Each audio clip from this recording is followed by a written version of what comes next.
नमस्कार, वंदे मातरम। दोस्तों, स्वागत है आप सबका सैनिक पाठशाला में। आज के वीडियो के 4 अहम जानकारियां लेके आया हूं। पीछे आप बोर्ड पर देख पा रहे हैं।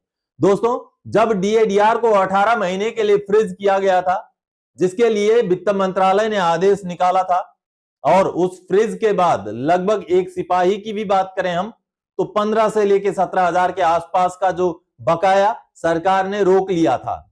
फैमिली पेंशनर्स की भी बात करें तो किसी का 7-8 हजार 10,000 तक, या किसी किसी का उससे भी ज्यादा, या ज्यादा जो पेमेंट पाने वाले कर्मचारी हैं उनका 30, 40, 50 हजार रुपए तक का भी एरियर था जो रोका गया था।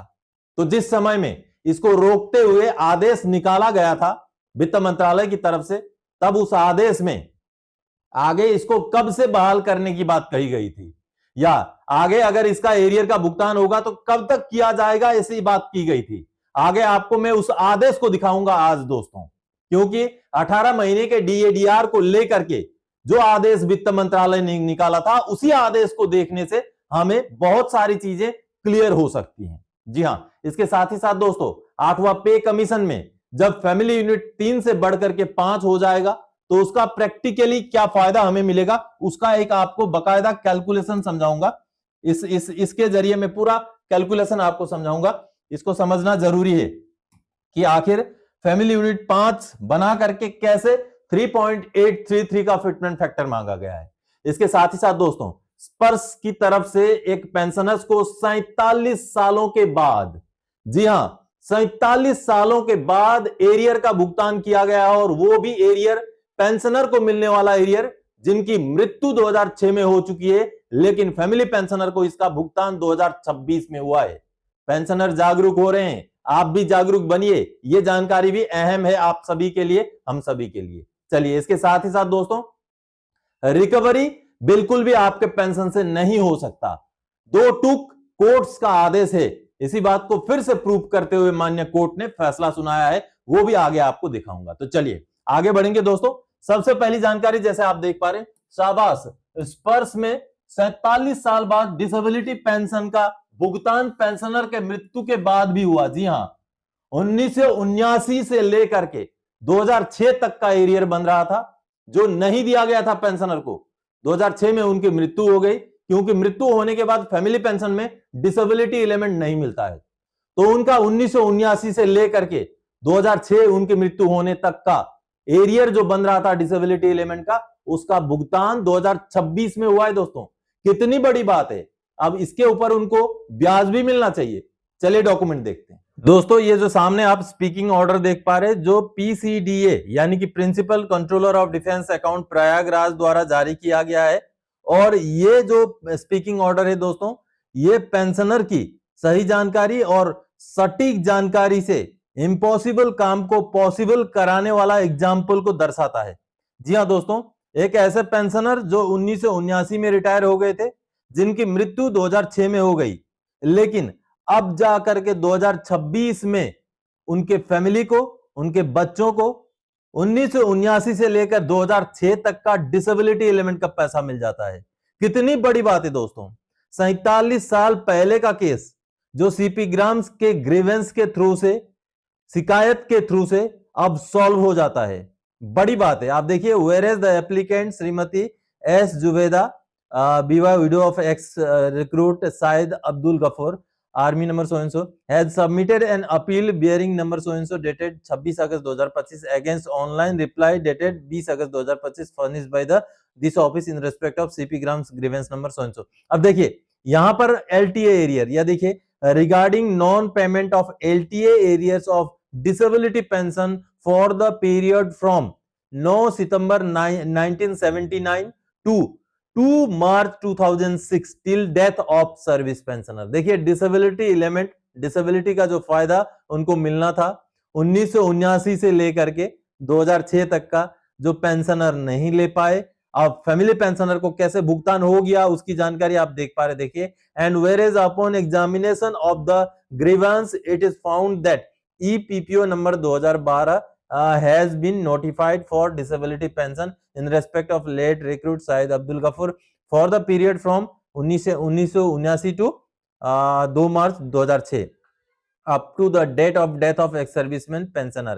Arrears of the same amounting to rupees 3,10,697 rupees have also been paid on 19 January 2026 vide UTR number so and so copy calculation sheet enclose the same can be verified with the latest bank statement. अब देखिए दोस्तों, बहुत बड़ी बात है, जब grievance डाले गए, जब शिकायत की गई, तब जाकर के भुगतान हुआ 3,10,697। दोस्तों 1979 से लेकर 2006 तक बहुत ज्यादा पेमेंट नहीं होता था। शायद 1979 की अगर बात करें तो उनका डिसेबिलिटी शायद ही 40-50 रुपए रहा होगा, जो आगे आकर के 2006 आते आते थोड़ा बहुत 500-700 तक शायद पहुंचा होगा।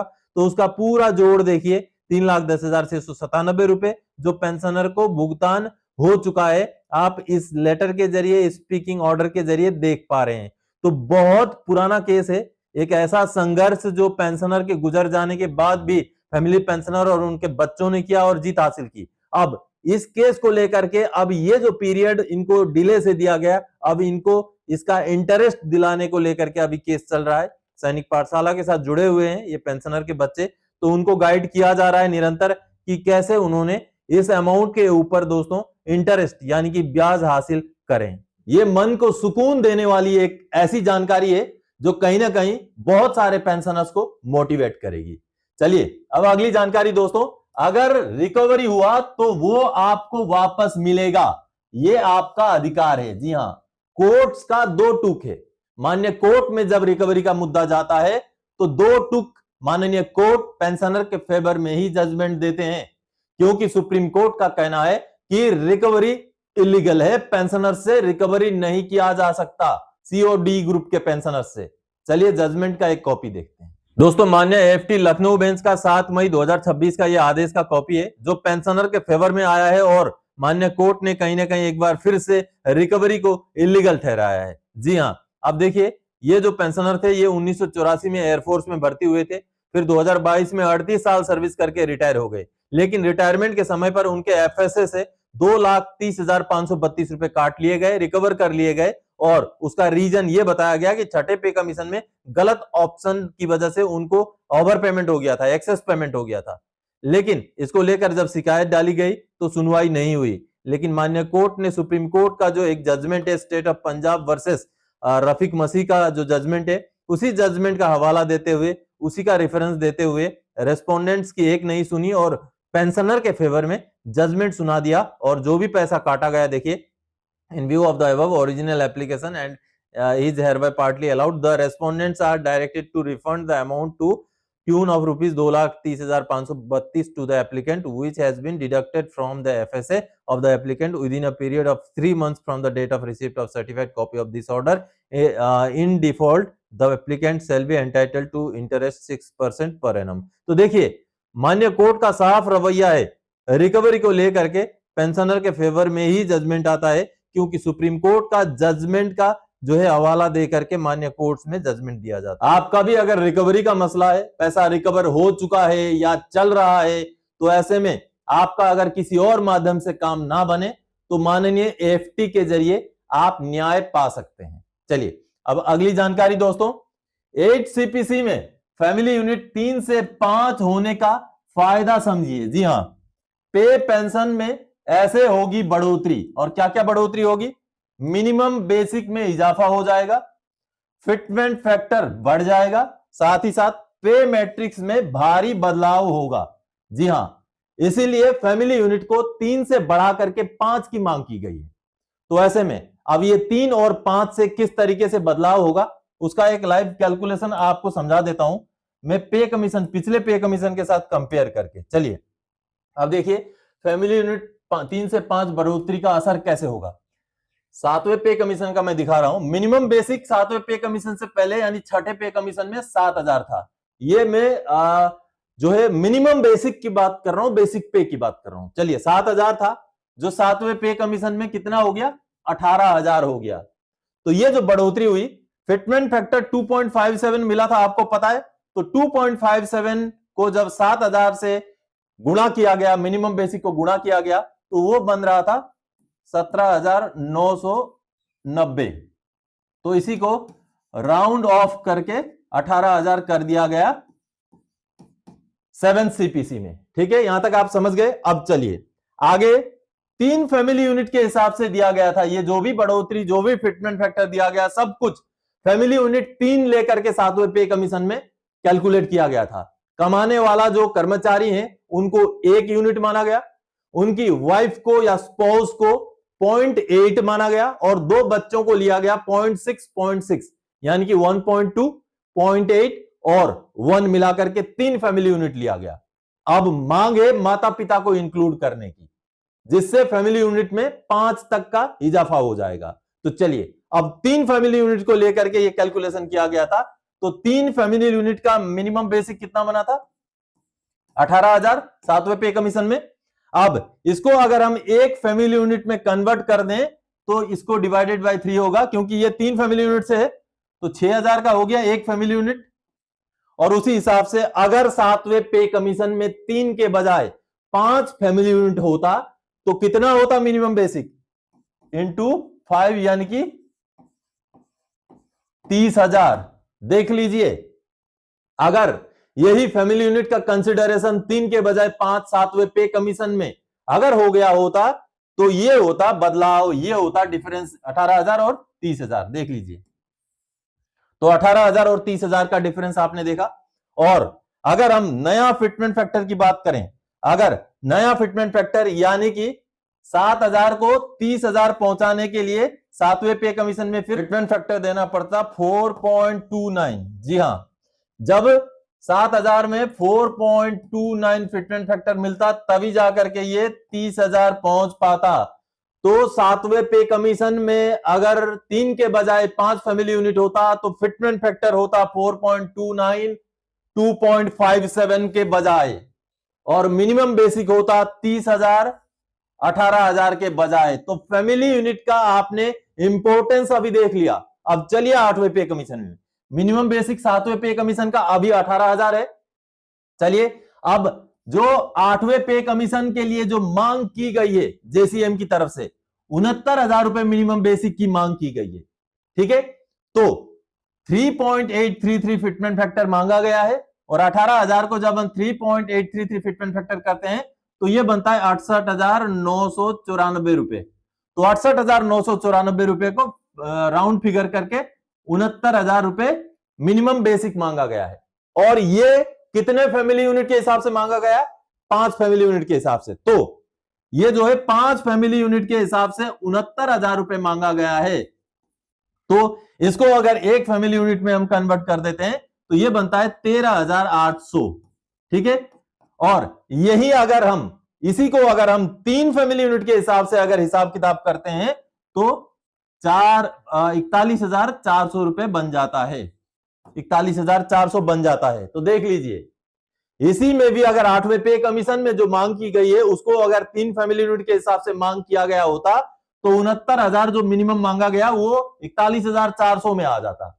इसीलिए 5 फैमिली यूनिट की मांग की गई। और वहीं अगर फिटमेंट फैक्टर 3 फैमिली यूनिट के हिसाब से हम अगर निकालना चाहें तो ये फिटमेंट फैक्टर कितना निकलता पता है आपको?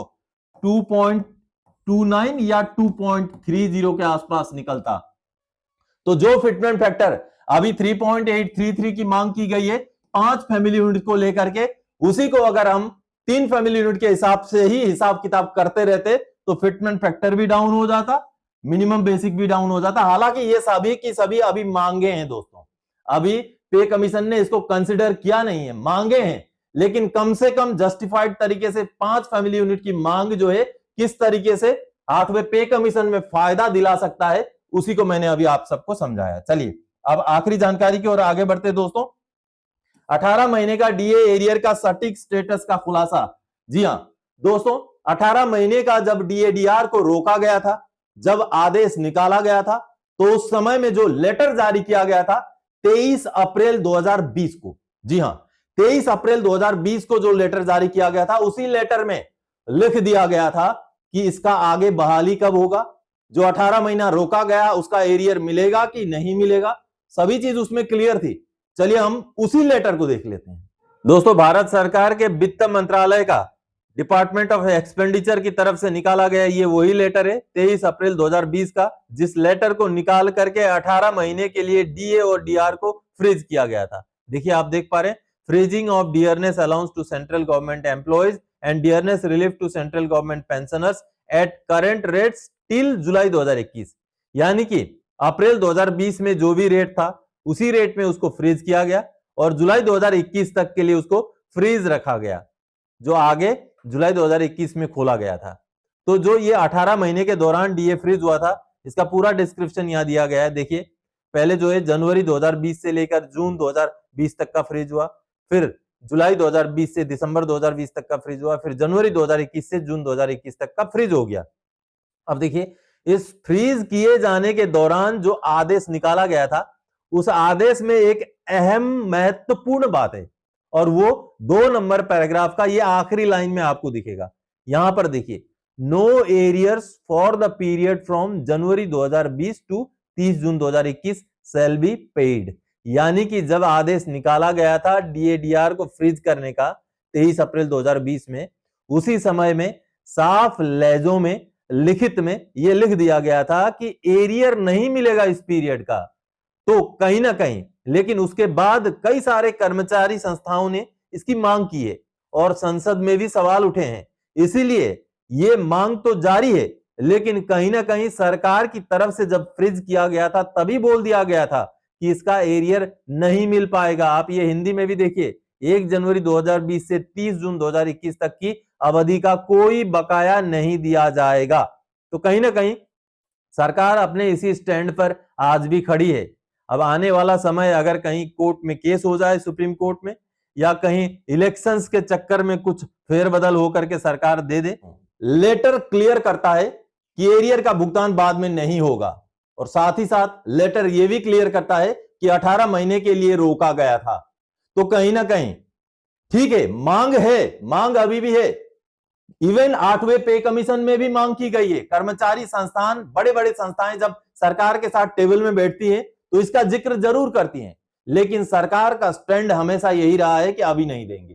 तो कहीं ना कहीं ये जो मसला है या तो सुप्रीम कोर्ट से ही सुलझ सकता है, या तो फिर हो सकता है कभी किसी इलेक्शन के माहौल में कुछ ऐसा सरकार ऐलान कर दे जिससे कि ये मिल जाए। नहीं तो अभी तक के जो आसार हैं, अभी तक के जो माहौल हैं, अभी तक के जो आपने डॉक्यूमेंट भी देख लिए, उन सभी वस्तुओं को, सभी चीजों को अगर हम कंसिडर करें तो इसके चांसेस कम हैं दोस्तों।